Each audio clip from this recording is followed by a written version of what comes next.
ಓಂ ನಮೋ ವಾಲ್ಮೀಕಿಯೇ. ನಮಸ್ಕಾರ ಬಂಧುಗಳೇ. ನಾನು ನಿವೃತ್ತ ಪ್ರಾಧ್ಯಾಪಕ ಡಾಕ್ಟರ್ ಅರ್ಜುನ್ ಪಂಗಣ್ಣವರ್.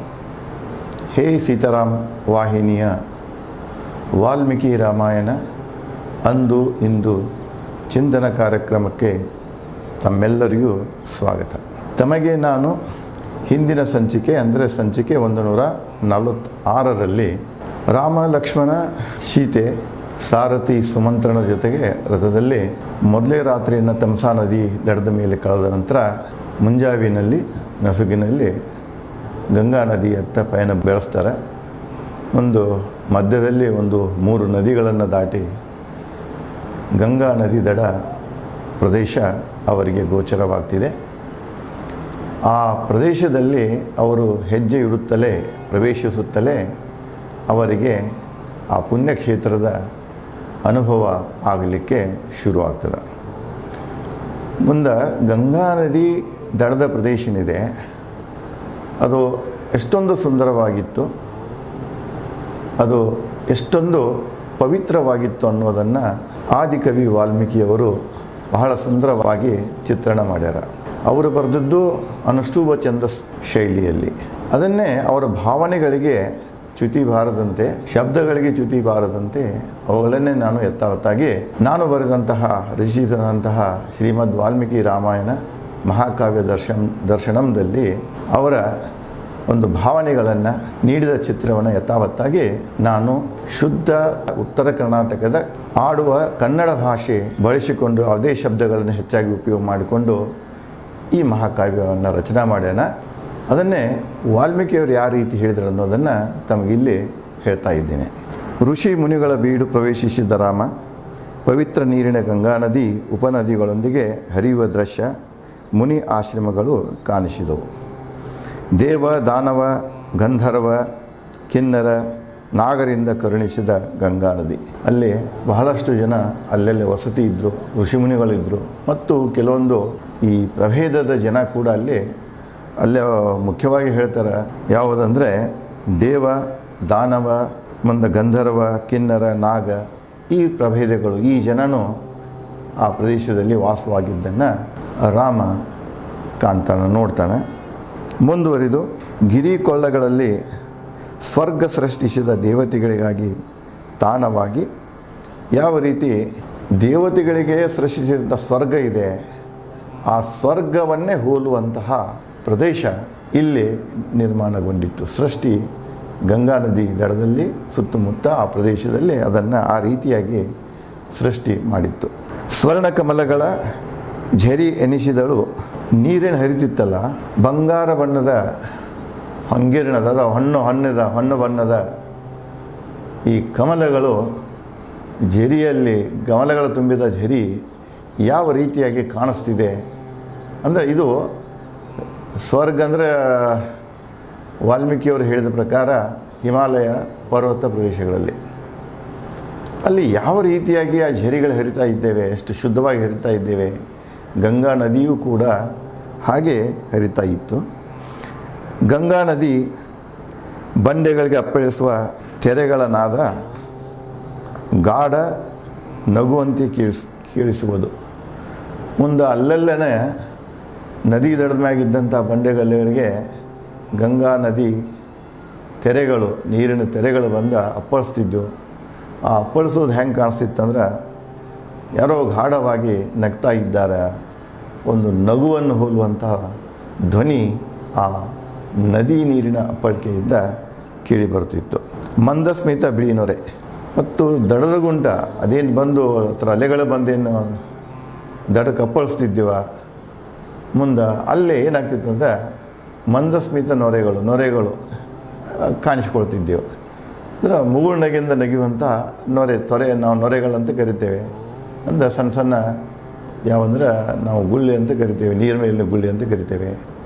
ಒಂದು ಬುರ್ಗ ಟೈಪ ಅದು ನೊರೆಗಳ ಕಾಣಿಸ್ತಾ ಇತ್ತು. ಅದು ಸೀರೆ ನೀರಿಗೆಯಂತೆ ಸುಳಿ ಸುತ್ತುವ ನೀರು ಅಲ್ಲೆಲ್ಲ ಏನಾಗ್ತಿತ್ತು ಸುಳಿಯಾಗಿ ಸುತ್ತಾ ಇತ್ತು. ಆ ಸುತ್ತುವ ನೀರು ಹೇಗೆ ಕಾಣಿಸ್ತಿತ್ತು ಅಂದ್ರೆ ಈ ಹೆಣ್ಣು ಮಕ್ಕಳು ಹುಟ್ಟ ಸೀರೆಯಲ್ಲಿ ಏನು ನಿರಿಗೆಗಳಿರ್ತಾವೆ, ನಿರಿಗೆ ಅಂತ ಹೇಳ್ತೇವೆ ಉತ್ತರ ಕನ್ನಡದಲ್ಲಿ, ಆ ನಿರಿಗೆಗಳ ಕಂಡಂಗ ಈ ನದಿಯ ಸುಳಿಯುವ ನೀರು ಅಥವಾ ನೀರಿನ ಸುಳಿಗಳು ಕಾಣಿಸ್ತಿದ್ದೆ.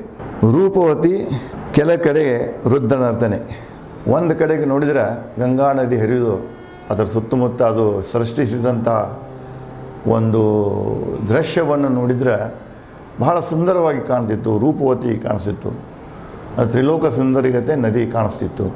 ಇನ್ನೊಂದು ಕಡೆಗೆ ರುದ್ರಾವತಾರ ತೊಂಡಂಗೆ ಕಾಣಿಸಿದ್ದು. ಅದು ಅಪ್ಪಳಿಸುವ ರೀತಿ, ಅಲ್ಲಿಂದ ಹೊರಡುವಂಥ ಶಬ್ದ, ಇವೆಲ್ಲ ನೋಡಿದ್ರೆ ಅಲ್ಲಿ ಆ ಭೋರ್ಗರಿತ ಹೆಂಗಿತ್ತಪ್ಪ ಅಂದ್ರೆ ಅಲ್ಲಿ ಅದು ರುದ್ರಾವತಾರದ ನರ್ತನೆ ಮಾಡ್ತಾ ಇದೆ, ನೃತ್ಯ ಮಾಡ್ತಾ ಇದೆ. ಗಂಗಾ ನದಿ ರುದ್ರಾವತಾರ ತೊಟ್ಟು ನೃತ್ಯ ಮಾಡ್ತಾ ಇದೆ ಅನ್ನೋ ಹಂಗೆ ಕಾಣಿಸ್ತಿತ್ತು. ಕೆಲ ಕಡೆ ಶಾಂತ ಆಳ, ಕೆಲವು ಕಡೆ ನದಿಯಲ್ಲಿ ಏನಂತಂದ್ರೆ ಆಳಿದ್ದಲ್ಲೆಲ್ಲ ಶಾಂತವಾಗಿ ನೀರು ಹರಿತಾ ಇತ್ತು. ಕೆಲ ಕಡೆ ಬೋರ್ಗರಿತ, ಇನ್ನು ಕೆಲವು ಕಡೆಗೆ ಬಂಡಿಗಳು ಅಪ್ಪಳಿಸೋದು, ಅಲೆಗಳು ಬಂದ ದಡಕ್ಕ ಅಪ್ಪಳಿಸೋದು, ಕಲ್ಲು ಬಂಡೆಗಳಿಗೆ ಅಪ್ಪಳಿಸೋದು, ಬೋರ್ಗರಿಯುವ ಶಬ್ದ ಕೇಳಿಸ್ತಾ ಇತ್ತು. ಕೆಲ ಕಡೆ ಕಲರವ, ಶಾಂತ ಇದ್ದ ಕಡೆಗೆ ಏನಂತ ನೀರು ಹರಿತಾ ಇದ್ದಾಗ ಅದರದ್ದೊಂದು ಕಲರವ ಕೇಳಿಸಿ ಬರ್ತದೆ. ಒಂದು ಇದು ಇಂಪಾದ ಧ್ವನಿ ಶಬ್ದ ಕೇಳಿಸಿ ಬರ್ತದೆ, ಸ್ವರ ಕೇಳಿಸಿ ಬರ್ತದೆ. ಇಲ್ಲಿ ಒಂದೊಂದು ಕಡೆ ಅದು ಕೇಳಿಸಿ ಬರ್ತಾ ಇತ್ತು.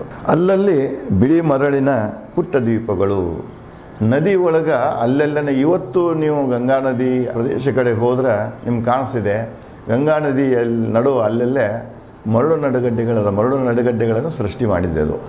ಸೊ ಇಲ್ಲೇ ಇವರು ಬಂದಂಥ ಸ್ಥಳದಲ್ಲಿ ಅಲ್ಲಿ ಗಂಗಾ ನದಿ ನಡುವೆ ಅಲ್ಲಲ್ಲೇ ಮರಳುಗಡ್ಡೆಗಳ ನಿರ್ಮಾಣವಾದದ್ದನ್ನು ನೋಡ್ತಾರೆ. ತುಂಬಿಕೊಂಡ ಬಿಳಿ ಕಮಲಗಳ ವಯ್ಯಾರ. ಅಲ್ಲೆಲ್ಲ ಏನಾಗಿತ್ತಂದ್ರೆ ಬಿಳಿ ಕಮಲಗಳು, ಶ್ವೇತವರ್ಣದ ಕಮಲಗಳ ತುಂಬಿಕೊಂಡಿದ್ದೇವೆ. ಅದರದ್ದೊಂದು ವಯ್ಯಾರನ ಬೇರೆ ಕಾಣಿಸುತ್ತೆ, ಅದರದ್ದೊಂದು ನೋಟನ ಬೇರೆ ಕಾಣಿಸ್ತಿತ್ತು, ಮನಮೋಹಕವಾಗಿತ್ತು.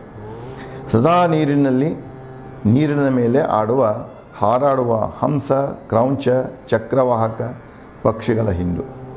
ಮುಂದೆ ಅಲ್ಲೇ ಈ ಪಕ್ಷಿಗಳ ಹಿಂಡನ್ನು ಅಲ್ಲೆಲ್ಲೇ ಅದು ನೀರಿನೊಳಗೆ ಆಟ ಆಡೋದು, ನೀರಿನ ಮೇಲೆ ಹೋಗೋದು, ಹಾರಾಡೋದು, ಈ ದೃಶ್ಯನೂ ಸಾಮಾನ್ಯವಾಗಿ ಅವರಿಗೆ ಕಂಡಿಸಿತು. ಅಲ್ಲಿ 3 ಪ್ರಕಾರದ ಪಕ್ಷಿಗಳು ಹೇಳ್ತಾರೆ. ಒಂದು ಹಂಸ ಹೇಳ್ತಾರೆ, ಇನ್ನೊಂದು ಕ್ರೌಂಚ ಪಕ್ಷಿ ಹೇಳ್ತಾರೆ, ಮತ್ತೊಂದು ಚಕ್ರವಾಕ ಅಂತೇಳಿ. ಒಂದು ಕೆಲ ಕಡೆ ಹೂವಿನ ಹಾರದಂತೆ ಗಿಡಗಳನ್ನು ಸುತ್ತುತ್ತಿದೆ. ಇನ್ನು ಕೆಲವೊಂದು ಕಡೆ ನದಿ ಏನಿದೆ ಸರಳ ಹೋಗೋದಿಲ್ಲ, ಅದು ಹಾವಿನಾಗ ಅಂಕಡೊಂಕಾಗಿ ಹೋಗ್ತಿರ್ತದೆ. ಅಲ್ಲೆಲ್ಲೇ ಅದು ದಡದ ಕೆಲವೊಂದು ಅಂದರೆ ಅರಣ್ಯ ಪ್ರದೇಶದ ಹರಿದು ಹೋಗ್ತಿರ್ತದಲ್ಲ, ಅದು ಹೇಗೆ ಅನ್ನಿಸ್ತೈತೆ ಈ ಗಿಡಗಳದೇನು ಅರಣ್ಯ ಇತ್ತಲ್ಲ, ಗಿಡಗಳೇನಿದ್ದಲ್ಲ ಆ ಗಿಡಗಳಿಗೆ ಹಾರ ಹಾಕಿದಂಗೆ ಕಾಣಿಸುತ್ತೆ. ನೀರು ಬೆಳ್ಳಗೆ ಕಾಣಿಸ್ತಿತ್ತು, ಭಾಳ ಪರಿಶುದ್ಧವಾದಂಥ ನೀರಿತ್ತು. ಆ ನೀರು ಆ ಗಿಡಗಳಿದ್ದಂಥ ನಡುಗಡ್ಡೆಗಳನ್ನು ಸುತ್ತ ಹಾಕೊಂಡು ಹೋಗೋ ಕಾಲಕ್ಕೆ ಆ ಗಿಡಗಳ ನಡುಗಡ್ಡೆಗಳಿಗೆ ಅದು ಹೂವಿನ ಹಾರದಂತೆ ಕಾಣ್ತಿತ್ತು. ಕಮಲ ಹೂವಿನ ಹಾಸಿಗೆ ಇನ್ನೊಂದೆಡೆ. ಮತ್ತೊಂದು ಕಡೆ ನೋಡಿದ್ರೆ ಅತ್ತ ದೃಷ್ಟಿ ಹರಿ ತನಕ ಕಮಲ ಹೂವು ಕಾಣ್ತಿತ್ತು. ಅದೆಲ್ಲ ಒಂದು ಕಮಲ ಹೂವಿನ ಹಾಸಿಗೆ ಹಾಕಿದಂಗೆ ಕಾಣ್ತಿತ್ತು. ಕೆಲ ಕಡೆ ಕುಮುದ ಅಂದ್ರೆ ರಾತ್ರಿ ಅರಳುವ ಕಮಲ. ಈ ರಾತ್ರಿ ಅರಳುವ ಕಮಲ ಅದನ್ನು ಕೂಡ ಇವರು ನೋಡ್ತಾ ಇರ್ತಾರೆ, ಸೌಂದರ್ಯವನ್ನು ಕೂಡ ಇವರು ನೋಡ್ತಾರೆ. ಮುಂದೆ ಕೆಲವು ಕಡೆ ಕುಮುದ ಮೊಗ್ಗಗಳ ಹಾಸಿಗೆ ಅಂದ್ರೆ ಸಂಜೆ ಆಗ್ತಾ ಇರ್ತದೆ, ಹಗಲಿ ಮುಗಿದಿರ್ತದೆ, ಮತ್ತು ಅವು ಸಂಜೆ ಆಗ್ತಾರೆ, ರಾತ್ರಿಗೆ ಅರಳಬೇಕಾಗಿತ್ತಂದ್ರೆ ಸಿದ್ಧತೆ ಇರ್ತದೆ. ಗಿಡಗಳೇನು ಮಾಡಿರ್ತಾವೆ ಅಂದ್ರೆ ಮೊಗ್ಗವನ್ನು ಬಿಟ್ಟಿರ್ತಾವೆ, ರಾತ್ರಿ ಆಗ್ತಿದ್ದಂತೆ ಅರಳಬೇಕಂತೇಳಿ ಆಗಲೇ ಮೊಗ್ಗಗಳು ಕಾಣಿಸ್ಕೊಳ್ತಿರ್ತಾವೆ. ಮನಕ್ಕೆ ಮುದ ನೀಡುವ ಹೂಗಳ ಶೃಂಗಾರ. ನೋಡಿದ್ರೆ ಎಲ್ಲ ನಮ್ಮನೆ ಹೂಗಳಿರ್ತಿದ್ದು, ಹೂವಿನ ಗಿಡಗಳಿಂದ ತುಂಬಿತ್ತು, ಹೂವಿನ ಬಳ್ಳಿಗಳಿಂದ ತುಂಬಿತ್ತು. ಅದೆಲ್ಲ ಮನಸ್ಸಿಗೆ ಒಂದು ಮುದವನ್ನು ನೀಡುತ್ತಿತ್ತು. ನಿರ್ಮಲ ಜಲದ ಗಂಗಾ ನದಿ. ಆ ಗಂಗಾ ನದಿಯಲ್ಲಿ ಹರಿಯುವಂಥ ನೀರು ಹೇಗಿತ್ತಪ್ಪ ಅಂದರೆ ಭಾಳ ಶುದ್ಧವಾಗಿತ್ತು, ನಿರ್ಮಲವಾಗಿತ್ತು. ಆದರೆ ಇವತ್ತು ಆ ಗಂಗಾ, ಆವಾಗ ವಾಲ್ಮೀಕಿಯವರು ನೋಡಿದಂಥ ಗಂಗಾ ನದಿ ನೀರೇನಿತ್ತು, ಆ ನೀರು, ಆ ಗಂಗೆ ಇವತ್ತು ನಮ್ಗೆ ಇಲ್ಲ. ಗಂಗೋತ್ರಿದಿಂದ ಹಿಡ್ಕೊಂಡು ಸಮುದ್ರ ಉಪಸಾಗರ ಸೇರುವವರೆಗೆ ಇವತ್ತು ನೋಡ್ತಾ ಇದ್ದೇವೆ. ನದಿ 2 ದಂಡೆ ಮೇಲೆ ಸಾಕಷ್ಟು ನಗರಗಳು ಬೆಳೆದವ, ಔದ್ಯಮಿಕ ಕ್ಷೇತ್ರಗಳು ಬೆಳೆದವ, ಜನವಸತಿಯಾಗಿದೆ. ಈ ಜನವಸತಿಯೇನೇ ಒಂದು ವೇಸ್ಟೇಜ್ ಇರ್ತದೆ, ತ್ಯಾಜ್ಯ ಇರ್ತದೆ, ತ್ಯಾಜ್ಯ ವಸ್ತು ಮತ್ತು ಬಳಸಿದಂಥ ನೀರು, ಗಟರ ನೀರುಗಳೇನವ ಎಲ್ಲ ಗಂಗೆಯನ್ನು ಕೂಡ್ಕೊಂಡು ಹೋಗ್ಯಾವ. ಈಗೇನೋ ಸರ್ಕಾರ ಗಂಗಾ ಶುದ್ಧೀಕರಣದ ಯೋಜನೆಯನ್ನು ಹಾಕ್ಕೊಂಡಿದೆ, ಕೈಗೆ ಎತ್ಕೊಂಡಿದೆ. ಬಟ್ ಪ್ರಯತ್ನ ಮಾಡ್ತಾ ಇದೆ ಸರ್ಕಾರ. ಬಟ್ ಜನರ ಸಹಕಾರವಿಲ್ಲದೆ ನಾವು ಪುನಃ ಆ ಗಂಗೆಯನ್ನು ನೋಡಲಿಕ್ಕೆ ಸಾಧ್ಯವಿಲ್ಲ. ಅರ್ಭಟದ ಗಿರಿ ಪರ್ವತಗಳಿಂದ ಹರಿಯುವಳು.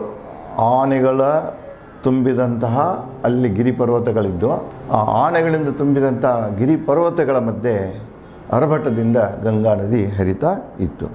ಹಾವು ಮೊಸಳೆ ಶುಂಶುಂ ಮಾರೈಚಗಳ ಗಿಜಗಿಡುವಿಕೆ, ಅಲ್ಲಿ ನೋಡಿ ಸಾಕಷ್ಟು ಹಾವುಗಳಿದ್ದು ಮುಂದೆ ಮೊಸಳೆಗಳಿದ್ದು. ಇನ್ನೊಂದು ವಿಶೇಷ ಅಂದ್ರೆ ಶಿಂಶು ಮಾರೈಚ ಅಂದ್ರೆ ಇವು ಡಾಲ್ಫಿನ್ ಅಂತ ಕರಿತೇವೆ ಇಂಗ್ಲೀಷ್ನಾಗ. ಗಂಗಾ ನದಿಯಲ್ಲಿ ಇರುವಂಥ ಡಾಲ್ಫಿನ್ಸ್ ನೋಡಿ, ಅವಾಗೂ ಇದ್ದವು ಡಾಲ್ಫಿನ್ಸ್, ಇವತ್ತಿವೆ. ವಿಶೇಷ ಮೀನಿನ ಪ್ರಜಾತಿ ಅದು, ಪ್ರಭೇದ. ಇವತ್ತು ಈ ಡಾಲ್ಫಿನ್ಸ್ಗಳ, ಗಂಗಾ ನದಿ ಡಾಲ್ಫಿನ್ಸ್ಗಳನ್ನು ನೋಡಲಿಕ್ಕೆ ಸಿಗ್ತಿದೆ.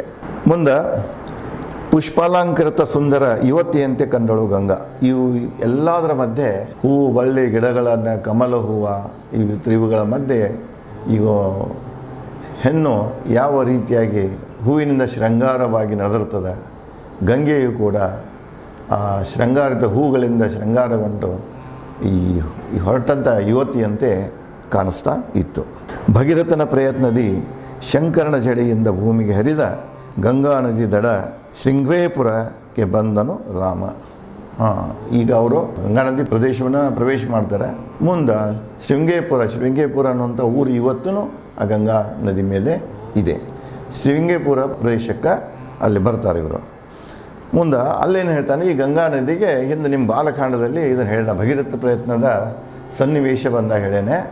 ಯಾವ ರೀತಿಯಾಗಿ ಭಗೀರಥ ಈ ಗಂಗಾ ನದಿಯ ಒಂದು ದಿಶೆಯನ್ನು ಬದಲಿಸಿಕೊಂಡು ಈ ತಮ್ಮತ್ತ ಹರಿಸ್ಕೊಂಡು ಅಂದರೆ ಅದು ಗಂಗಾ ಏನಾಗ್ತಿದೆ ಅಂದರೆ ಇದು ಅಸ್ಸಾಂ ಕಡೆಗೇನು ಹರಿತಿದೆಯಲ್ಲ, ಕಲ್ಕತ್ತಾ ಕಡೆಗೆ, ಅಂದರೆ ಪೂರ್ವ ಕಡೆಗೆ ಹರಿತಿದೆ, ಪಶ್ಚಿಮದಿಂದ ಪೂರ್ವ ಕಡೆಗೆ ಅದನ್ನು ಹರಿಯುವಂಗೆ ಪ್ರಯತ್ನ ಮಾಡಿದ್ದು ಭಗೀರಥ. ಅದನ್ನು ಇಲ್ಲಿ ಪುನಃ ನೆನೆಸ್ಕೊಳ್ತಾನೆ. ಮುಂದುವರೆದು ಸಕಲ ಪಾಪ ನಾಶಿನಿ ಗಂಗಾ ದಡದಲ್ಲಿ ಪುಷ್ಪ ಫಲಭರಿತ ಅತ್ತಿ ಮರದ ಅಡಿ ರಾತ್ರಿ ಕಳೆಯುವನಿಂದ ರಾಮ ಸುಮಂತ್ರನಿಗೆ. ಅಷ್ಟಾಯಿತು, ಅವ ಸುಮಂತ್ರ ಮಂತ್ರಿಗೆ ಹೇಳ್ತಾನೆ, ಇಲ್ಲಿ ರಥ ನಿಲ್ಲಿಸಿಬಿಡು, ಅಲ್ಲಿ ಅತ್ತಿ ಮರ ಕಾಣಿಸ್ತಾ ಇದೆ, ದೊಡ್ಡ ಅತ್ತಿ ಮರ ಕಾಣಿಸ್ತಾ ಇದೆ, ಈಗ ಸಂಜೆ ಆಗ್ತಾ ಇದೆ, ನಾವು ನಮ್ಮ ವನವಾಸದ ಎರಡನೇ ರಾತ್ರಿಯನ್ನು ಆ ಅತ್ತಿ ಮರದ ಕೆಳಗೆ ಗಂಗಾ ನದಿ ದಡದ ಮೇಲೆ ಕಳೆಯೋಣ ಅಂಥೇಳಿ ಸುಮಂತ್ರನಿಗೆ ಹೇಳ್ತಾನೆ. ಮುಂದೆ ಅಲ್ಲಿ ಅವರು ಆ ರಾತ್ರಿ ಕಳೀಲಿಕ್ಕೆ ಪ್ರಯತ್ನ ಮಾಡ್ತಾರೆ. ಮುಂದೆ ಅಲ್ಲಿ ನಡೆದಂಥ ಘಟನೆಗಳು ಮತ್ತೇನಾದವು ಅನ್ನೋದನ್ನು ವಿಚಾರಗಳನ್ನು ನಾನು ತಮಗೆ ಮುಂದಿನ ಸಂಚಿಕೆಯಲ್ಲಿ ಹಂಚಿಕೊಳ್ಳುತ್ತೇನೆ. ಧನ್ಯವಾದಗಳು.